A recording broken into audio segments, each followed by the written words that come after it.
In today's video, we're going to talk about how movement affects back pain. Get up and get down, get up and get. Hey guys, thanks so much for stopping by Squat University. This is part 2 of our multi-part series on how you can take the first steps to fixing your back pain. Now currently we're talking about the evaluation process, which is key to finding why your pain is there so you can take the right steps to decreasing your pain. Now last week we covered how evaluating posture can affect the different types of pain you may have, what may make it worse, what may make it better. Today is all about movement. Remember, certain postures, movements, and loads contribute and trigger back pain. We want to find out what those are so that we can make the right fixes. So today we're going to talk about how movement relates to back pain. Now to start off, we're going to do a couple different tests and we're going to see what we find. I'm going to have Ed be my example for this. The first test that I do with people whenever I'm evaluating back pain is just a simple squat test. I'm going to see the way in which they're moving and we're going to see how does that affect their symptoms. So I'm going to have Ed perform a squat and we're going to see what we find. Now, when Ed performs his squat, I'm going to ask him, what does that feel like? Does that create pain? So squat all the way down. Now I can see right there what happened to his back. His back rounded. He had butt wink in that position. Now, for some people, they will say that hurts. Now, what does that mean? As Ed goes down into that squat, his spine leaves that neutral position and it curls under. So that is the motion of butt wink, is this flexion that takes place at the very bottom portions of the spine. Now, for some people, that will create pain, and that would be considered a flexion intolerance type of back pain. So we want to relate our back pain, what we find, to a movement diagnosis, because that helps us then figure out what to do next. So if you have pain in the bottom of a squat because of butt wink, where you're seeing that rounding, we can say that is often a flexion intolerance because the flexion movement is triggering pain. What do we do? What's the first step for something like that? Well, first, let's see, can we modify it? So I would ask Ed, all right, come back up here, and just squat to a little bit deeper depth, or a little bit more shallow. So don't go all the way down. Right there, you can see his spine maintains that neutral position and then come back up. And I would say, how would that feel? Does that change your pain? Often, some people that may have a flexion movement intolerance, they'd say, that doesn't hurt as much. So our first step for that person would say, hey, we need to limit your depth in the short term. This may mean for some people, you can only squat to a box for the time being. In order to wind down your symptoms of back pain, for having that movement-related trigger, we need to not go all the way down. We want to limit that flexion movement. We also want to make sure, why is that happening in the first place? What is actually contributing to the butt wink, excessive flexion and motion in the bottom of the squat? We're going to look at ankles. The ankles are often a big trigger for creating that restriction that leads to compensation all the way up at the spine. So I'm going to have Ed, let's just do it right here. I'm going to have you kneel right here and do the 5-inch wall test.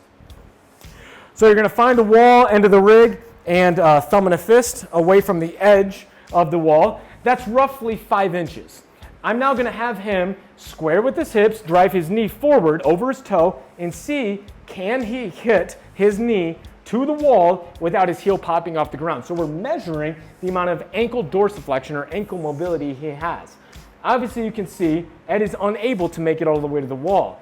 Now for my science nerds out there, being able to hit the knee to the wall at this position about 5 inches away means that we have roughly 30 to 35 degrees of closed chain dorsiflexion, enough ankle mobility to sit down into a very deep squat for most people. So because he's restricted right there, that is often a factor in creating the compensation of butt wink all the way up in the squat. So what that means is that a part of Ed's fix is going to be improving ankle mobility. Okay, let's come up here. The second test that we're going to do for movement is a simple RDL, Romanian deadlift. So I'm going to have Ed grab the bar off the rack, hold it by his hips. Oh, RDL, so in front. There you go. Okay, and I'm going to have you actually turn sideways so we can see with the camera.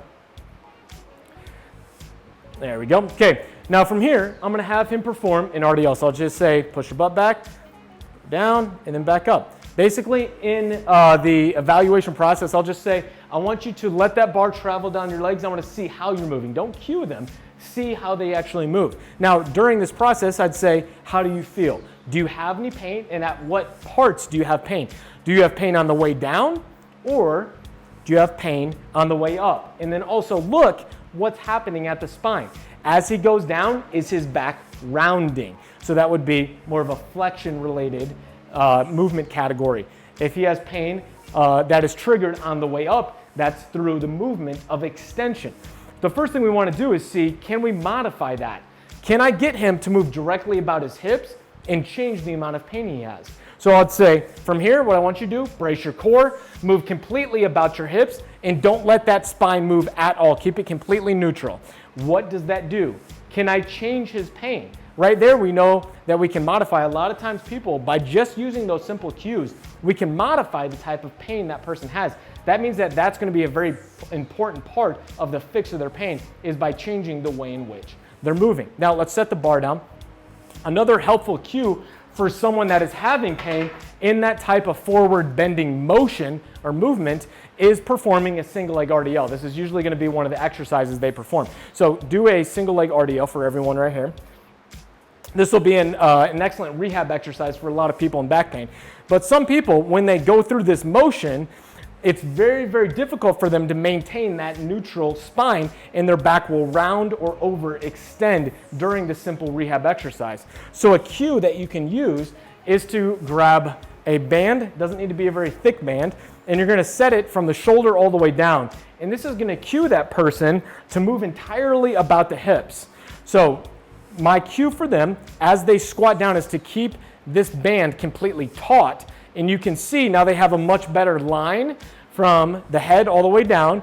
And as they're going forward, they're moving more so about the hip joint and not allowing that back to move. So if we have someone that has an extension with rotation intolerance, often as they go down, they're going to be moving and shifting. If someone has a flexion intolerance, often they like to round their spine as they move. Or someone that has an extension, just pure extension intolerance, they'll like to overextend as they go down. So this allows almost everyone to just cue themselves to move more naturally about their hips and keep their spine in a more neutral position. So this can be a very helpful movement re-education exercise.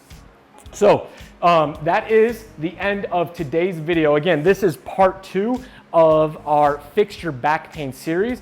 And the idea behind today's video was how to screen for movement triggers. What is actually creating your pain? Is it a flexion problem, an extension problem, or an extension with rotation?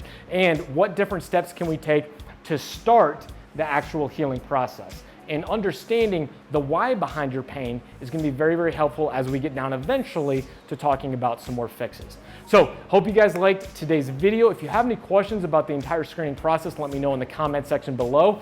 Make sure to come back next week when we talk about screening for load and how that relates to back pain. Until then, guys, happy squatting. They say that energy flows where attention goes, so I pay no mind. Why waste my time with all these negative cats scratching? So caught up in their egos, these people have lost.